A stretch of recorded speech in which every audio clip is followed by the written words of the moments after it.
Hello प्यारे बच्चों, नमस्कार। कैसे हैं आप सब? एक बार बता दीजिए कि आवाज की क्वालिटी में, वीडियो की क्वालिटी में कोई दिक्कत नहीं है। फटाफट से क्लियर कीजिए, क्योंकि आज हम बहुत एक्साइटेड हैं आपकी क्लास लेने के लिए। और प्यारे बच्चों, आपको पता है कि क्लास बहुत दिन यानी 2 से 3 दिन बंद रहा, और इसके पीछे का कारण भी आपको पता है कि क्यों बंद रहा है। क्योंकि हाई वोल्टेज के कारण बैटरी, इन्वर्टर, सारा चीज जल गया था। आपको पता है, हम आपको बताए थे, बहुत सारा सामान जला था, लेकिन हम आपको बताए थे कि जो टेक्निकल है हम लोग का पढ़ाने वाला सामान, इसमें ये खराब हुआ था, इसलिए क्लास हम लोग का बंद था। लेकिन अभी प्यारे बच्चों सब चीज ठीक कर दिए हैं 2 से 3 दिन में, और आपका क्लास भी ले रहे हैं। तो सबसे पहले प्यारे बच्चों, आपको वीडियो को शेयर करना है अपने दोस्तों के पास, जिनको पता नहीं है कि अभी क्लास स्टार्ट हुआ है, उनको पता चल सके कि हाँ क्लास ये स्टार्ट हो चुका है। तो जल्दी से जल्दी शेयर कर दीजिए। और प्यारे बच्चों, आज का क्लास पता है किस चीज का होने वाला है? केमिस्ट्री का होने वाला है। और केमिस्ट्री का हम सब्जेक्टिव क्वेश्चन कराने वाले हैं, जो आपकी परीक्षाओं में बार बार पूछा जाता है। कैसे तैयारी करवा रहे हैं? सबसे पहले थ्योरी पढ़ा रहे हैं, फिर उसका ऑब्जेक्टिव, फिर उसका सब्जेक्टिव भी करा रहे हैं। तो ये करना आपके लिए बहुत जरूरी है।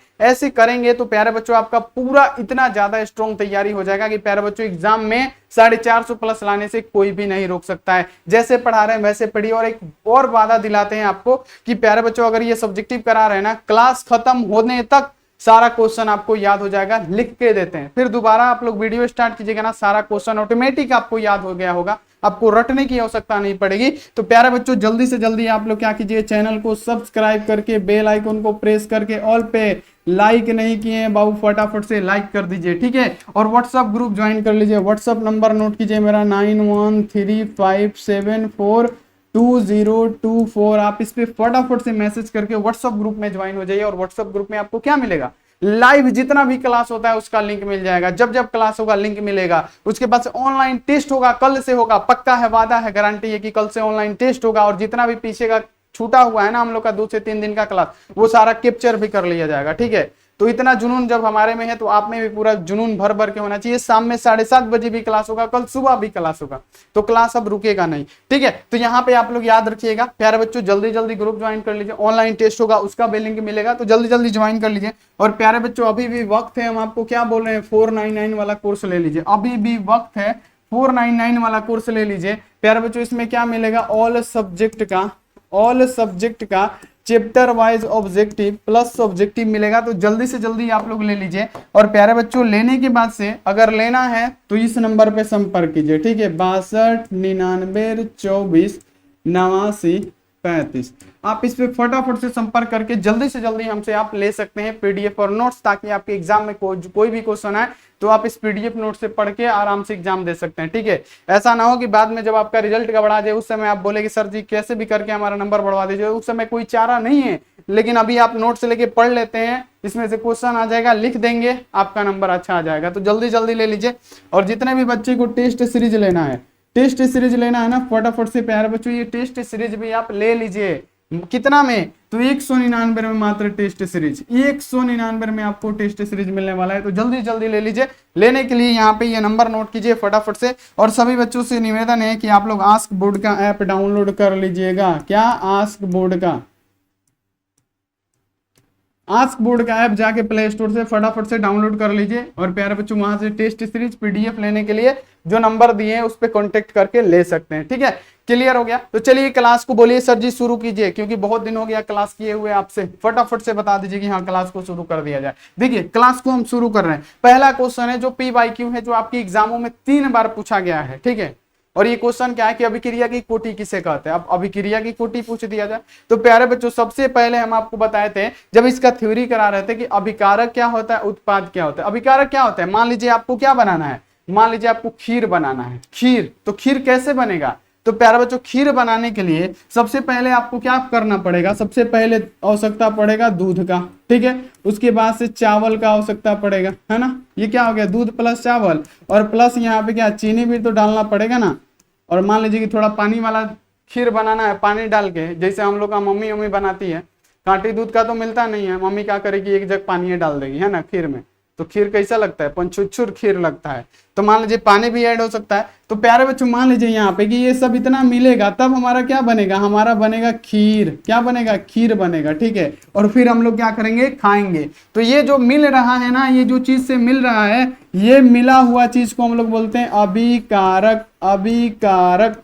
इसे क्या बोलते हैं, अभिकारक बोलते हैं। और जो हमारा खीर बन गया ना प्यारे बच्चों, ये हमारा हो गया उत्पाद। ये क्या बन गया, ये उत्पाद बन गया कि यहाँ पे खीर बना प्यारे बच्चों, खीर बनाने के लिए इतना आवश्यकता लगा, फिर हमारा जो बना वो क्या बना, उत्पाद बना। तो प्यारे बच्चों हम सिर्फ समझा रहे हैं आपको कि अभिक्रिया की कोटि किसे कहते हैं। तो प्यारे बच्चों दिए हुए अभिक्रिया के वेग समीकरण में याद रखिएगा, दिए हुए अभिक्रिया के वेग समीकरण मान लीजिए क्या है, रेट है ना। रेट का मतलब क्या, दर और वेग होता है। तो रेट हमारा क्या दिया है, याद रखना कि रेट हमारा मान लीजिए कि कोई दे दिया है कितना, तो ये क्या कहलाता है, अभिकारिया, यहाँ पे क्या अभिकारक कहलाता है। तो मान लीजिए कि ये क्या है, ए की सांद्रता, ये क्या मान लीजिए अभिकारक क्या क्या है, यहाँ पे मान लीजिए कि रेट हमारा है, रेट दे दिया है ए और बी और मिला के एक उत्पाद क्या बना रहा है, सी। यानी यहाँ पे मान लीजिए कि पानी और चीनी मिलाने से हमारा शरबत सी तैयार हो रहा है। तो यहाँ पे अभिक्रिया की कोटि किसे कहते हैं, तो दिए हुए अभिकारक, है देखिए है ये अभिकारक, तो दिए हुए अभिकारक के घातों के योग को, इसका जो घात होगा ना, मान लीजिए इसका भी घात एक, कुछ भी नहीं है तो एक है, इसका भी घात कुछ भी नहीं है तो एक है। तो कहने का मतलब दिए हुए अभिकारक, प्रतिफल पे आपको नहीं जाना है लिखना है आपको, दिए हुए अभिकारक के घातों के योग को हम लोग अभिक्रिया की कोटि कहते हैं। तो यहाँ पे आप लोग आराम से समझ गए होंगे, ये इसको मिटा देना, ये समझ में आ गया है ना।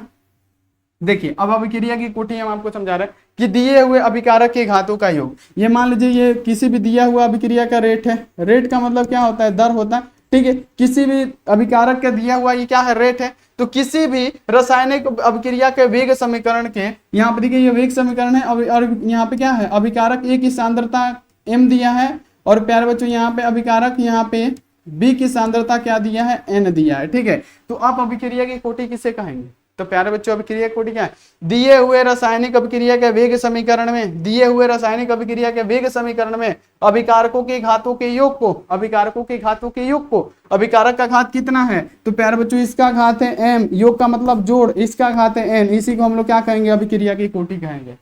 दिए हुए रासायनिक अभिक्रिया की ये क्या है, रेट का मतलब क्या है, वेग होता है, वेग या दर भी इसको बोलते हैं, इसको दर भी बोलते हैं, वेग भी बोलते हैं, ठीक है। तो दिए हुए रासायनिक अभिक्रिया के वेग समीकरण में अभिकारकों के घातों के योग को हम लोग अभिक्रिया की कोटि कहते हैं। दिए हुए रासायनिक अभिक्रिया के वेग समीकरण में, ये क्या है, वेग समीकरण है, तो दिए हुए रासायनिक अभिक्रिया के वेग समीकरण में अभिकारकों के घातों के योग को हम लोग क्या कहते हैं, तो प्यारे बच्चों अभिक्रिया की कोटि कहते हैं। जैसे एक और हम आपको दे रहे हैं, ये क्या है, रेट हमारा दे दिया है प्यारे बच्चों के ए की सांद्रता कितना, मान लीजिए कि यहाँ पे 4 है और प्लस यहाँ पे क्या है, बी की सांद्रता के यहाँ पे क्या है, 4 है। यहाँ पे आप लोग याद रखिएगा, ठीक है। यहाँ पे प्लस नहीं भी रहेगा तो चलेगा, ठीक है। यहाँ पे ये 4 है, फिर से लिखने दीजिए। यहाँ पे क्या है, ये एक रेट है, रेट क्या दिया है, यहाँ पे के, यहाँ पे मान लीजिए कि ए की सांद्रता दिया है 3 और यहाँ पे क्या दिया है, बी की सांद्रता 4 दिया। अब पूछा जाए कि अभिक्रिया की कोटि किसे कहते हैं, तो अभिक्रिया की कोटि हमने क्या दिया, दिए हुए रासायनिक अभिक्रिया के वेग समीकरण में ये जो अभिकारक है ना, इसके घातों का योग, एक का घात 3 है, एक का घात क्या है, 4 है, इसका योग मतलब क्या, जोड़, इसके साथ हो जाएगा। यानी अभिक्रिया की कोटि कितनी निकल गई, 7 निकल गई। तो अभिक्रिया कोटि आपको समझ में आ गया कि दिए हुए रासायनिक अभिक्रिया के वेग समीकरण में उसके घातों के योग को हम लोग अभिक्रिया कोटि कहते हैं। क्लियर हो गया होगा। अब इससे अच्छा कौन समझाएगा बाबू। अब देखिए वैद्युत अपघट्य यानी इलेक्ट्रोलाइटिस किसे कहते हैं, वैद्युत अपघट्य एक होता है वैद्युत अनअपघट्य, अन्न जिसमें लग जाएगा उसमें विद्युत का प्रवाह नहीं होगा, और जिसमें प्यारे बच्चों अपघट्य लगा है वो क्या होगा, विद्युत धारा का प्रवाह आसानी से हो जाएगा। तो देखिए वैद्युत अपघट्य और वैद्युत अनअपघट्य पूछे अगर आपसे एग्जाम में, तो आपको कैसे लिखना है। सबसे पहले इसमें दिया हुआ क्या है कि वैद्युत अपघट्य क्या है, किसे कहते हैं, व्याख्या करें, ठीक है, यही ना क्वेश्चन है।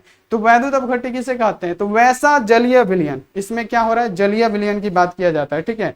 वैसा जलीय विलयन जिसमें विद्युत धारा का प्रवाह आसानी से हो जाए उसे क्या कहते हैं, वैद्युत अपघट्य कहते हैं, ठीक है। क्लियर। आपको क्या लिखना है कि वैसा जलीय विलयन जिसमें विद्युत धारा का प्रवाह आसानी से हो जाए उसे वैद्युत अपघट्य कहते हैं।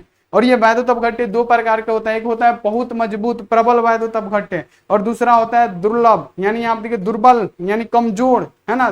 दुर्बल का मतलब क्या होता है, कमजोर वैद्युत अपघट्य होता है। तो यहाँ पे सबसे पहले हम आपको समझाने के लिए एक बात बताइए, क्या है, मान लीजिए कोई कंटेनर है, इसमें आप पानी भर के रखें, ठीक है। अब इसमें आप एक में क्या करते हैं, NaCl घोलते हैं, ठीक है। यहाँ पे एक में क्या कर रहे हैं आप, NaCl घोल रहे हैं, और दूसरा में यहाँ पे याद रखिएगा यही कंटेनर है, पानी वही है, आप इसमें चीनी चाहे यूरिया कुछ भी एल्कोहल घोलते हैं, ठीक है। अब यहाँ बताइए किस में विद्युत धारा का प्रवाह हो जाएगा, आप बोलेंगे सर जी NaCl में। तो जब ये NaCl से विद्युत धारा का प्रवाह हो जा रहा है तो ये क्या कहलाएगा, वैद्युत अपघट्य कहलाएगा। अब ये यहाँ पे चीनी घोल रहे हैं हम पानी में, अगर चीनी घोल रहे हैं तो चीनी से विद्युत धारा का प्रवाह होगा, आप नहीं होगा तो आप उसे क्या बोलेंगे, वैद्युत अनअपघट्य, क्योंकि इसमें विद्युत धारा का प्रवाह नहीं हो रहा।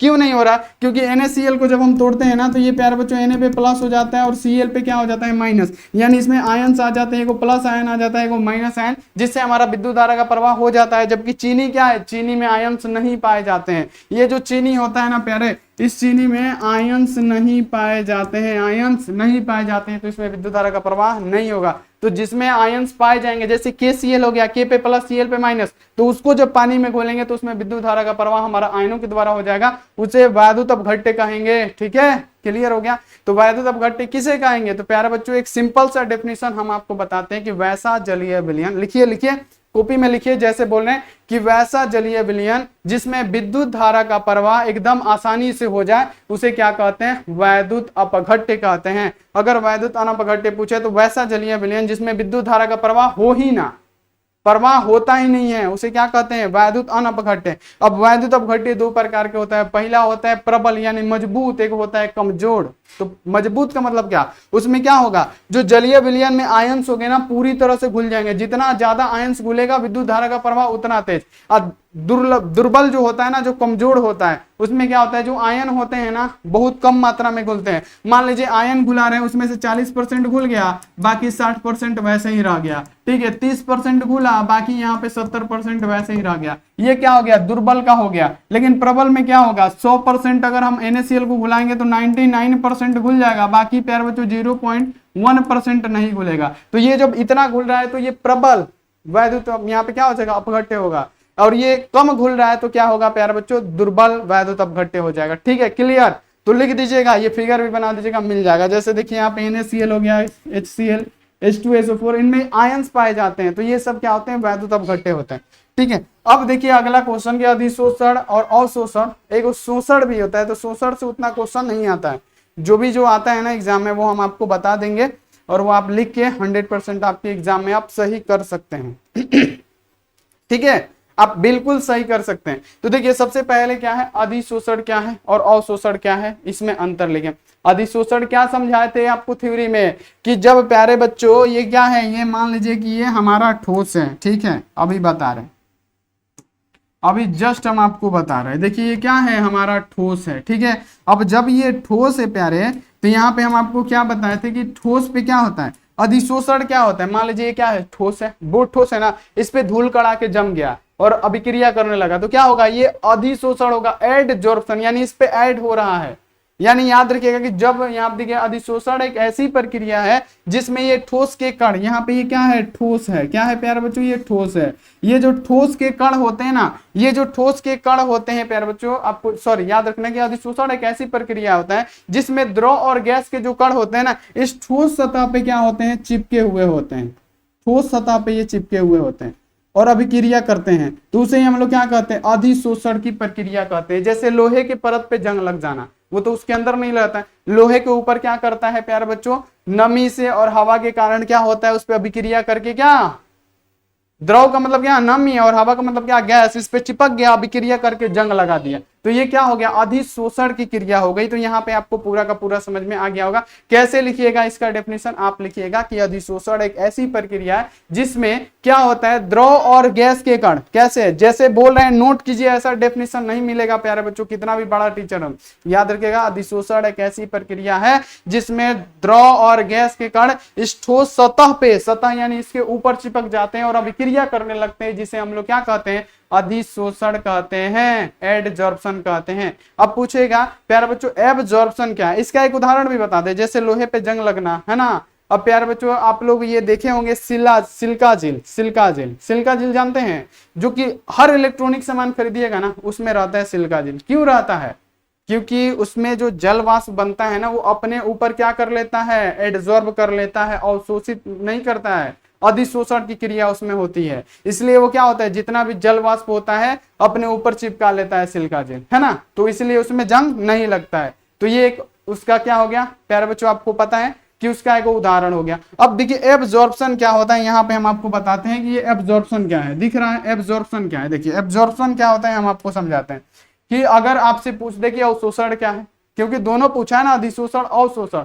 अवशोषण का मतलब क्या? अवशोषित कर लेना अपने अंदर, पूरा अपने अंदर घुसा लेना, है ना। तो जैसे प्यारे बच्चों आपको लिखना है कि अवशोषण एक ऐसी प्रक्रिया है जिसमें द्रव और गैस के कण ठोस के अंदर चले जाते हैं, अवशोषित हो जाते हैं, अंदर चले जाते हैं। लिखना है आपको ऐसे, ध्यान रखिए, कॉपी पेन ले लाइए और लिखते रहिए सारे क्वेश्चन। आपको लिखना है कि अवशोषण एक ऐसी प्रक्रिया है जिसमें द्रव और गैस के कण ठोस सतह के अंदर चले जाते हैं, यानी जो द्रव और गैस के कण होंगे ना इसके अंदर आ जाएंगे, इसके अंदर आ जाएंगे। लेकिन अधिशोषण में क्या हो रहा है? अधिशोषण पृष्ठ पे ही हो रहा है, लेकिन अवशोषण क्या हो रहा है? इसके अंदर तक आ रहा है। तो यहाँ पे आपको याद रखना है, इसलिए क्या कहलाएगा? अवशोषण की क्रिया कहलाएगी। एक शोषण होता है जो कि हम आपको बता देते हैं। शोषण की प्रक्रिया में क्या होता है समझिएगा, ये एक होता है शोषण जिसमें क्या होता है? दोनों क्रियाएं होती है, कुछ सतह पे भी चिपके हुए होते हैं और कुछ अंदर भी चले जाते हैं। तो ये क्या कहलाता है? शोषण कहलाता है। ये हमारा अधिशोषण होता है और वो हमारा अवशोषण होता है, और ये हमारा क्या होता है प्यारे बच्चों? शोषण। तो हमसे क्वेश्चन में पूछा गया कि अधिशोषण क्या है, अवशोषण।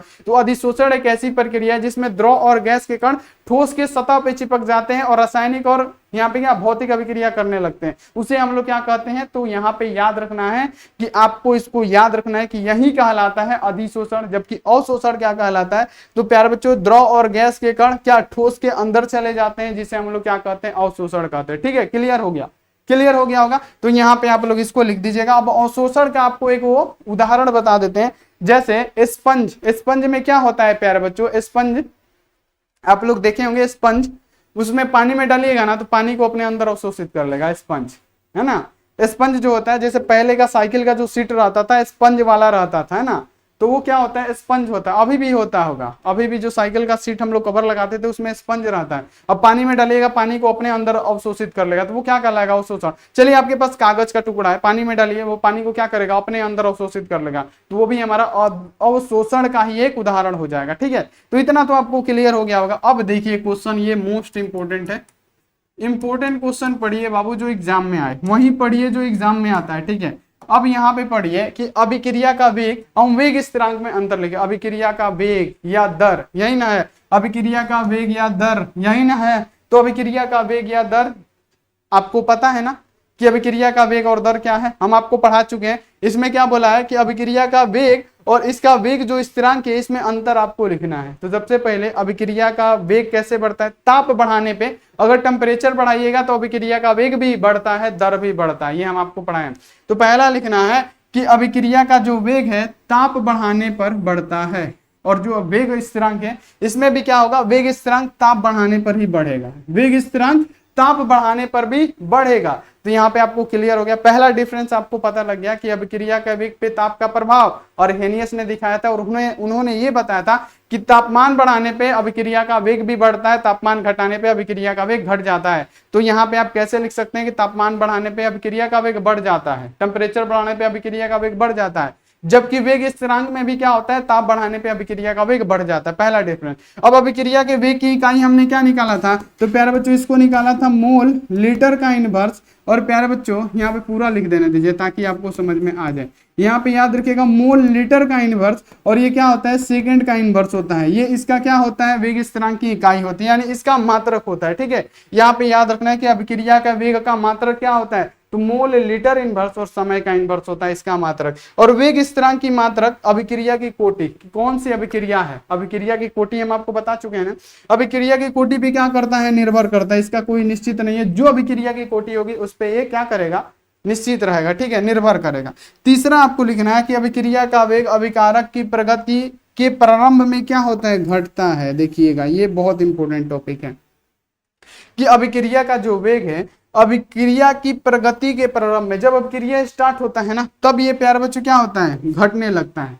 वेग स्थिरांक का मान स्थिर रहता है और यह प्रगति पर निर्भर करता है, और जो वेग स्थिरांक का मान है ना वो क्या रहेगा? हमेशा स्थिर रहेगा। जबकि अभिक्रिया के वेग में क्या होगा? जैसे ही अभिक्रिया की प्रगति शुरू होगी ये क्या होगा प्यारे बच्चों? घटता है। तो यहाँ पे आप लोग इस डिफरेंस को लिख लीजिएगा, नोट कर लीजिएगा। चलिए हम हट जाते हैं, स्क्रीनशॉट ले लीजिए।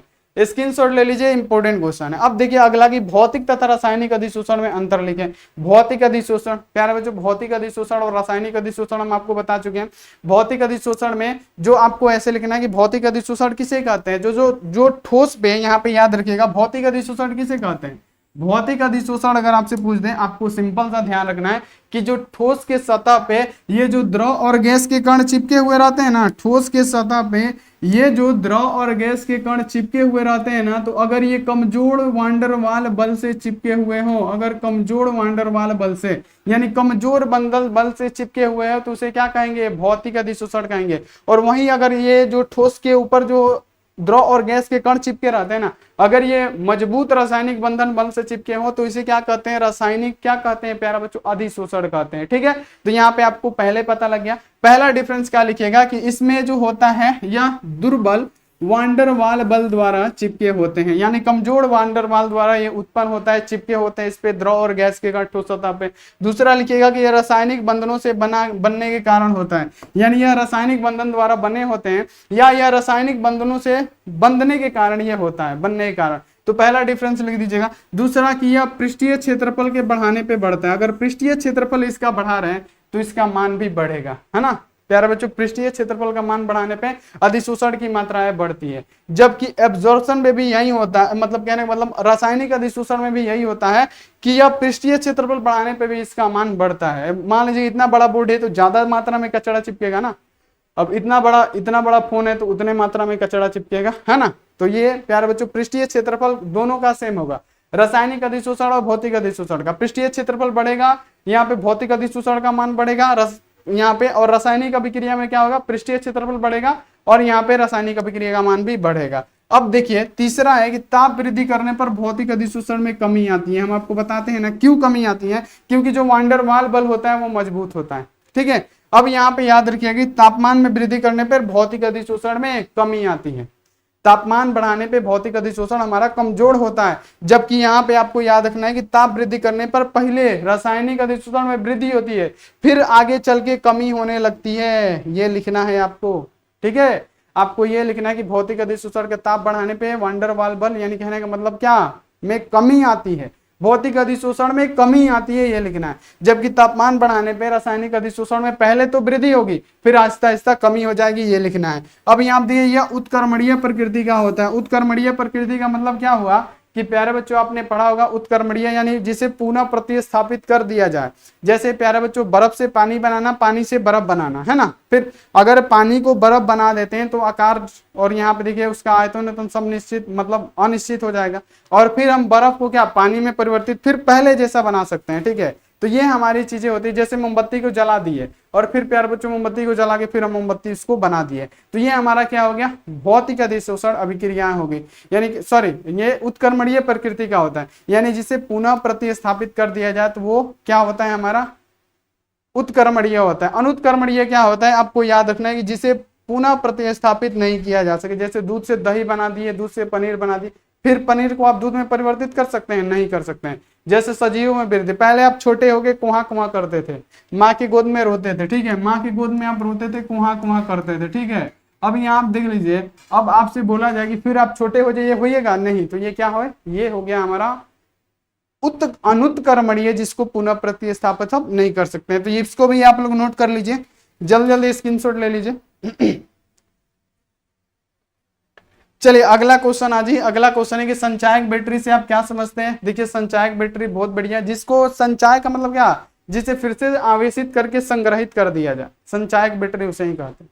प्यारे बच्चों वैसा बैटरी जिसको प्यारे बच्चों पुनः आवेशित कर दिया जाए, फिर उसको चार्ज कर दिया जाए, उसे हम लोग द्वितीय सेल भी कहते हैं और संचायक बैटरी भी कहते हैं। तो यहाँ पे याद रखना है कि इस प्रकार के सेल विद्युत धारा को ऊर्जा से बाह्य स्रोत की सहायता से चार्ज किया जाता है और फिर डिस्चार्ज की उपस्थिति में फिर उसको चार्ज करके चलाया जाता है। तो यही हमारा होता है संचायक बैटरी, यानी वैसा बैटरी जिसको हम डिस्चार्ज की उपस्थिति में पुनः आवेशित करके फिर उसको चला सकें, यही होता है हमारा संचायक बैटरी। जैसे हमारा इन्वर्टर का बैटरी, आपका फोन है, देखिए फोन में क्लास कर रहे हैं, मोबाइल का बैटरी खत्म हो जाता है, फिर चार्ज में लगा के फिर चलाते हैं, तो ये द्वितीयक सेल है यानी संचायक सेल है। तो यहाँ पे आपको क्लियर हो गया होगा कि किसे भी कहते हैं, ठीक है। अब देखिए कि शून्य कोटि अभिक्रिया क्या होता है। शून्य कोटि अभिक्रिया हम आपको समझा चुके हैं, कि शून्य कोटि अभिक्रिया याद करने का तरीका आपको याद रखना है कि यहाँ पे देखिए जब अभिक्रिया के वेग, ये क्या है, जब अभिक्रिया का वेग, अभिकारक क्या होता है, अभिकारक की सांद्रता, ये इसका नाम क्या है, सांद्रता है, इसका नाम क्या है, सांद्रता है, याद रखिएगा इसका नाम क्या है, इसका नाम होता है सांद्रता, इसका नाम क्या है बाबू, सांद्रता नाम है, ठीक है। तो यहाँ पे याद रखिएगा जब अभिकारक का वेग, अभी यहाँ पे देखिए जब अभिकारक का वेग या दर अभिकारक की सांद्रता के, अभिकारक की ये सांद्रता के क्या समानुपाती हो, क्या प्रथम घात के, यानी प्यारे बच्चों कहने का मतलब यहाँ पे देखिए ऐसे लिखिएगा, जब अभिक्रिया का वेग या दर, प्यारे बच्चों जब अभिक्रिया का वेग या दर क्या होता है प्यारे बच्चों, समानुपाती होता है क्या, अभिकारक की सांद्रता, अभिकारक क्या है, एक इसकी सांद्रता के प्रथम घात क्या है, शून्य कोटि अभिक्रिया, शून्य का मतलब शून्य घात के ये क्या होता है, समानुपाती होता है, उसे क्या कहते हैं, शून्य कोटि अभिक्रिया कहते हैं। तो यहाँ पे आप लोग समझ लीजिएगा ये शून्य कोटि अभिक्रिया किसे कहते हैं। तो सबसे पहले आपको लिखना है, ये हम आपको शुरू में बताए थे कि अगर चाय बनाना है तो मान लीजिए ए क्या है, चीनी है, और बी क्या है प्यारे बच्चों, चाय पत्ती है, मिलके हमारा क्या बन रहा है, यहाँ पे मान लीजिए कि ये जो सी है ये चाय बन रहा है। तो हम शून्य कोटि अभिक्रिया को डिफाइन कैसे करेंगे, ये क्या है हमारा आर है, रेट है, वेग है। तो प्यारे बच्चों कैसे डिफाइन करेंगे ये आपको याद रखने की, जब अभिक्रिया का वेग, वेग का मतलब क्या होता है, दर, वेग और दर सेम होता है, तो जब रासायनिक अभिक्रिया का वेग समानुपाती हो क्या, अभिकारक क्या, ये क्या होता है पहले वाला अभिकारक, अभिकारक क्या ए मान लीजिए, इसकी सांद्रता, इसको क्या बोलते हैं आपको अभी बताएं, इसको हम लोग बोला जाता है सांद्रता, अभिकारक की सांद्रता के 0 घात के ये बराबर हो तो इसे हम लोग क्या कहते हैं, तो शून्य कोटि की अभिक्रिया कहते हैं। अगर यहाँ पे ऐसे दे दिया जाए, यहाँ पे जब किसी रासायनिक अभिक्रिया का दर समानुपाती हो क्या, तो अभिकारक की सांद्रता, ये चरकुटा वाला सांद्रता हो गया, ये हमारा क्या हो गया, अभिकारक हो गया, तो अभिकारक की सांद्रता के प्रथम घात के हो गया, तो ये हमारा प्रथम कोटि की अभिक्रिया हो गया, प्रथम कोटि की अभिक्रिया हो गया। अगर द्वितीय घात का होगा तो द्वितीय कोटि की अभिक्रिया हो गया। तो ये आपको समझ में आ गया होगा, तो लिख दीजिएगा आप लोग, है ना। तो यहाँ पे लिखिएगा शून्य कोटि अभिक्रिया में डेफिनेशन कि अगर किसी रासायनिक अभिक्रिया का दर, अगर किसी रासायनिक अभिक्रिया का दर प्यारे बच्चों समानुपाती हो क्या, तो अभिकारक की सांद्रता की 0 घात, अभिकारक की सांद्रता की 0 घात के बराबर हो, उसे हम लोग शून्य कोटि अभिक्रिया कहते हैं। अब शून्य कोटि अभिक्रिया की वेग स्थिरांक की इकाई क्या होती है, आपको याद रखना है कि क्या होता है, मोल लीटर इनवर्स, और प्यारे बच्चों सेकंड का इनवर्स होता है। तो ये सारा चीज नोट कर लीजिएगा, ये इंपॉर्टेंट है, ये ऑब्जेक्टिव में भी पूछा जाता है, जो कि हम आपको पढ़ा चुके हैं। तो शून्य कोटि अभिक्रिया क्या होता है, जब किसी अभिकारक का वेग या दर क्या होता है, समानुपाती होता है अभिकारक की जो सांद्रता होती है, अभिकारक की सांद्रता के 0 घात के समानुपाती होता है, उसे ही हम लोग क्या कहते हैं, तो अभिक्रिया का दर या वेग कहते हैं। ठीक है, तो यहाँ पे आपको पूरा का पूरा समझ में आ गया होगा। ठीक, सभी बच्चे को समझ में आ गया होगा। अब देखिए कि द्रव स्नेही तथा द्रव विरोधी कोलाइड में अंतर लिखे। द्रव स्नेही कोलाइड क्या होता है, द्रव विरोधी कोलाइड क्या होता है। द्रव स्नेही यानी द्रव के साथ स्नेह करके कोलाइडी विलयन बना दे, उसे द्रव स्नेही कोलाइड। और जो द्रव के साथ क्या करे, आसानी से क्या करे, कोलाइडी विलयन का निर्माण नहीं करे, उसे द्रव विरोधी कोलाइड कहते हैं। तो प्यारे बच्चों सिंपल सा मेरा डेफिनेशन लिखिएगा। इसमें प्यारे बच्चों अगर आपसे पूछेगा तो सबसे पहले लिखिएगा कि द्रव स्नेही कोलाइड और द्रव विरोधी कोलाइड में अंतर, जो कि बहुत इंपॉर्टेंट है। तो सबसे पहला द्रव स्नेही कोलाइड में द्रव के साथ स्नेह करके कोलाइडी विलयन का निर्माण कर देता है, उसे हम लोग द्रव स्नेही कोलाइड कहते हैं। और जो आसानी से कोलाइडी विलयन का निर्माण नहीं करता है द्रव के साथ स्नेह करके, उसे द्रव विरोधी कोलाइड कहते हैं, या द्रव प्यारे बच्चों आपको याद रखना है कि राग कहते हैं। यहाँ देखिए अगला, यहाँ देखिए अंतर अगर आपसे पूछा जाए तो लिखना है कि द्रव स्नेही कोलाइड अस्थायी होता है। जो द्रव के साथ स्नेह करके बना दे कोलाइडी विलयन, वो अस्थायी होता है। जबकि आपको लिखना है कि जो द्रव विरोधी कोलाइड होता है वो अस्थायी प्रकृति का होता है। सिंपल पहला लिखना है कि द्रव स्नेही कोलाइड उत्कर्मणीय प्रकृति का होता है, जिसको पुनः प्रतिस्थापित कर दिया जाए, है ना, जिसको पुनः फिर से वैसे ही बना दिया जाए, तो वो हमारा क्या होता है, उत्कर्मणीय प्रकृति का होता है। जबकि जो द्रव विरोधी कोलाइड होता है ना, अनुत्कर्मणीय प्रकृति का, यानी जिसको पुनः प्रतिस्थापित नहीं किया जा सकता है। ठीक है, अब देखिए कि द्रव स्नेही कोलाइड जल में शीघ्र ही अवक्षेपित नहीं होता है। याद रखिएगा, जो द्रव स्नेही कोलाइड है ना, शीघ्र ही अवक्षेपित नहीं होता है, जबकि जो द्रव विरोधी कोलाइड है वो जल में क्या होता है, शीघ्र ही अवक्षेपित हो जाता है। क्या होता है, अवक्षेपित हो जाता है। चौथा लिखिएगा, द्रव स्नेही कोलाइड के कणों का आकार आवेश की मात्रा बहुत कम होता है ना। याद रखना है कि जो द्रव स्नेही कोलाइड के कणों का आवेश की मात्रा होता है बहुत कम या शून्य होता है, जबकि जो द्रव विरोधी कोलाइड होता है ना, इसकी एक निश्चित क्या होती है, या तो धनात्मक होगा या तो ऋणात्मक आवेश होगा, लेकिन निश्चित होगा। तो ये भी क्वेश्चन बहुत बढ़िया है, ये आप लोग याद रखिएगा। या तो आपसे ये पूछ देगा कि द्रव से नहीं या द्रव विरोधी कोलाइड क्या है, तो द्रव से नहीं कोलाइड क्या होता है, वैसा कोलाइड जो जलीय विलयन में निर्माण करके क्या कोलाइडी विलयन का निर्माण कर दें उसे द्रव से नहीं कोलाइड कहते हैं, और वैसा जलीय विलयन जो यहाँ पे द्रव के साथ संपर्क करके कोलाइडी विलयन का निर्माण नहीं करता है उसे द्रव विरोधी कोलाइड कहते हैं। ठीक है, क्लियर हो गया। तो इसका आप स्क्रीनशॉट ले सकते हैं। चलिए अब देखिए अगला क्वेश्चन की पायस क्या है। पायस को हम लोग इमल्सल बोलते हैं। तो यहाँ पे सिंपल सा एक डेफिनेशन लिखिएगा कि अगर प्रक्षेपित प्रवस्था भी द्रव हो और प्रक्षेपण माध्यम भी द्रव हो तो उसे हम लोग क्या कहेंगे प्यारे बच्चों, याद रखिएगा, पायस कहेंगे। यानी किसी द्रव में किसी द्रव का परिक्षेपण ये हमारा पायस कहलाता है। प्यारे बच्चों किसी द्रव में किसी द्रव का परिक्षेपण ये हमारा पायस कहलाता है, याद रखना है। तो अगर प्रक्षेपित भी प्रवस्था क्या हो द्रव हो और प्रक्षेपण माध्यम भी द्रव हो तो उसे भी हम लोग पायस कहते हैं। तो सिंपल से आप इसका डेफिनेशन लिख देंगे, वह कोलाइडी विलयन जिसमें प्रक्षेपित प्रवस्था भी द्रव और प्रक्षेपण माध्यम भी द्रव हो तो उस प्रकार के बने कोलाइडी विलयन को हम लोग क्या कहते हैं, पायस कहते हैं। या आप ऐसे भी लिख सकते हैं कि किसी द्रव में अगर किसी द्रव का परिक्षेपण हो रहा है तो वो हमारा पायस कहलाएगा। ये आप लोग याद कर लीजिएगा। ठीक है, अब देखिए अब यहाँ पे अर्ध जीवन काल के वर्णन करें। यानी अर्ध जीवन काल क्या है, यानी प्यारे बच्चों अर्ध जीवन काल आपके एग्जामों में पूछा जाता है, अर्ध जीवन काल क्या है। तो अर्ध जीवन काल किसे कहते हैं समझिएगा। यहाँ पे अर्ध जीवन काल किसे कहते हैं समझिएगा। देखिए उत्तर लिखिए सबसे पहले, किसी भी रासायनिक प्रतिक्रिया के ठीक आधा पूरा होने में, अर्ध जीवन काल का मतलब क्या होता है, आधा। यानी किसी भी रासायनिक अभिक्रिया को ठीक आधा पूरा होने में जितना भी समय लगता है उसे ही हम लोग अर्ध जीवन काल कहते हैं। यानी अर्ध जीवन काल का मतलब क्या, अर्ध जीवन काल को हम लोग टी और 1/2 से सूचित करते हैं। और इसका प्यारे बच्चों मान कितना होता है, 0 पॉइंट यहाँ पे क्या होता है 693 बटा में क्या होता है के होता है। तो ये आपको इतना याद कर लेना है। ठीक है, ये आपको याद कर लेना है। ये क्वेश्चन पूछा जाता है कि अर्ध जीवन काल किसे कहते हैं, तो किसी भी रासायनिक अभिक्रिया को ठीक आधा होने में जितना समय लगता है तो प्यारे बच्चों उसी को हम लोग क्या कहते हैं, आधा को पूरा करने में जितना भी समय लग जाए उसे अर्ध जीवन काल कहते हैं। और इसे सूचित किया जाता है तो टी हाफ से सूचित किया जाता है, यानी टी 1/2 से सूचित किया जाता है। ठीक है, ये क्या है टी 1/2 से हमारा सूचित हो गया इसे। और इसका मान अगर आपसे पूछ दे कि इसका मान कितना होता है तो कितना होता है 0.693 बटा में के होता है, ये आपको याद रखना है। ठीक है, अब देखिए कि वाष्प दाब के आपेक्षिक अवनमन के संबंध में रावल का नियम लिखें। ठीक है, बहुत बार पूछा गया क्वेश्चन है, बहुत ज्यादा बार, कि वाष्प दाब के आपेक्षिक अवनमन में रावल का नियम लिखें। तो सिंपली आपको लिखना है कि किसी तनु विलयन के वाष्प दाब का आपेक्षिक अवनमन, तो तनु विलयन का वाष्प दाब का आपेक्षिक अवनमन क्या होता है, PO माइनस PS बटा में क्या होता है PO। और प्यारे बच्चों ये क्या होता है, उसमें उपस्थित विलय के मोल प्रभाज के बराबर होता है। उसमें उपस्थित विलय का मोल प्रभाज का मतलब क्या, n बटा में small n plus capital N। यही हमारा क्या होता है वाष्प दाब के आपेक्षिक अवनमन में रावल का नियम।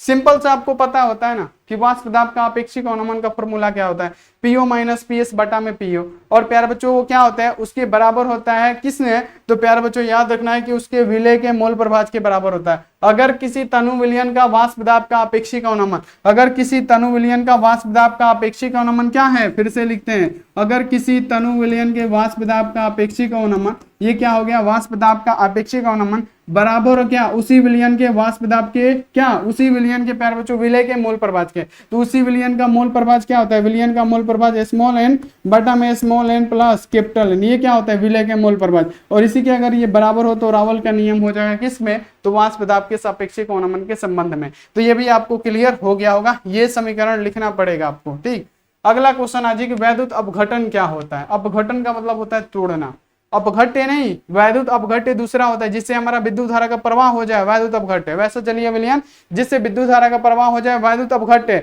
लेकिन अपघटन दूसरा चीज होता है। अपघटन का मतलब होता है क्या, अपघटन का मतलब होता है तोड़ना। क्या चीज,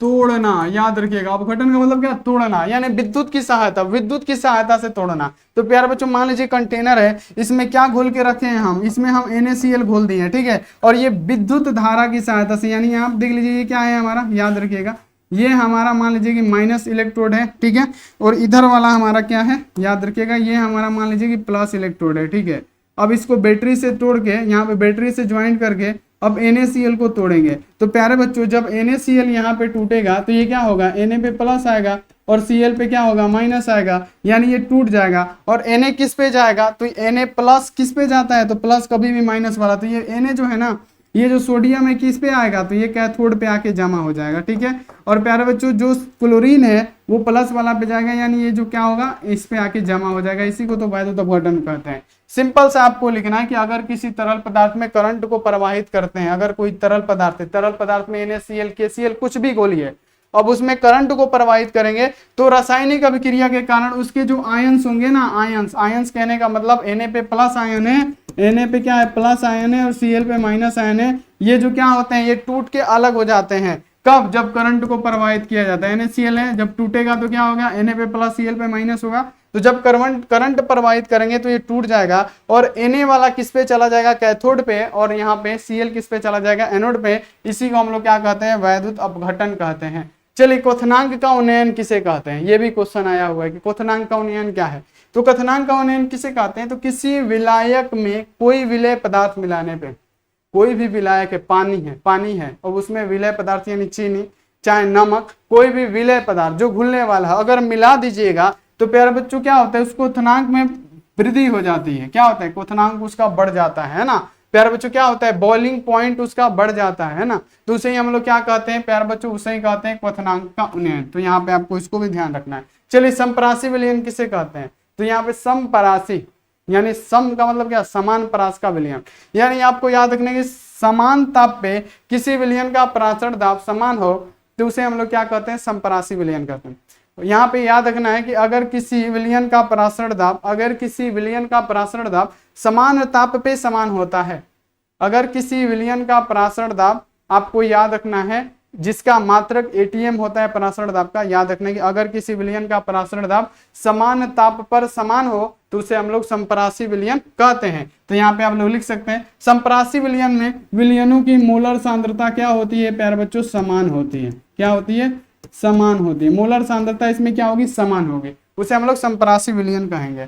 अब देखिए आदर्श विलयन तथा अनादर्श विलयन क्या है, देखिए 19, 20, 22 का क्वेश्चन है जो पूछा जाता है वही हम आपको पढ़ा रहे हैं। आदर्श विलयन क्या है, आदर्श विलयन उसे कहते हैं जो रावल के नियम को पालन करे, उसे हम लोग आदर्श विलयन कहते हैं। तो आदर्श विलयन किसे कहेंगे, वह विलयन जो प्रत्येक सांद्रता पे रावल के नियम का पालन करे, तो उसे हम लोग क्या कहेंगे प्यारे बच्चों, आदर्श विलयन कहेंगे। यानी ये A के साथ घुल जाएगा, बी के साथ घुल जाएगा, A B के साथ घुल जाएगा, BA के साथ घुल जाएगा, ये किसी भी के साथ प्यारे बच्चों क्या होता है, घुल जाता है। तो ये हमारा क्या होगा, आदर्श विलयन हो गया। अनादर्श विलयन क्या है, वह विलयन जो प्रत्येक सांद्रता पे रावल के नियम का पालन नहीं करता है। जो रावल का नियम का पालन करे वो क्या कहलाएगा, वो प्यारे बच्चों कहलाएगा क्या, आपको पता है क्या कहलाएगा, वो आदर्श विलयन कहलाएगा। और जो प्रत्येक सांद्रता पे रावल का नियम का पालन नहीं करता है तो वो हमारा अनादर्श विलयन कहलाएगा। तो ये आपको क्लियर हो गया, ठीक है। तो यहाँ पे आप लोग इतना याद रखिएगा। और प्यारे बच्चों जो भी बच्चे अभी तक PDF नोट्स नहीं लिए हैं 499 वाला ले लीजिए, इसमें आपको ऑल सब्जेक्ट का मिलने वाला है। ऑल सब्जेक्ट का chapter wise subjective number note कीजिए 62 99 24 89 35। फटाफट से आप इस पे संपर्क करके आप फटाफट से प्यारे बच्चों जल्दी आप ले सकते हैं PDF नोट्स। और चलिए अब शाम को मिलते हैं, शाम को क्लास होगा, तो मिलते हैं ऐसी अगली क्लास में। तब तक आप अपना ध्यान रखिए, मन लगा के पढ़ाई कीजिए। Take care and bye.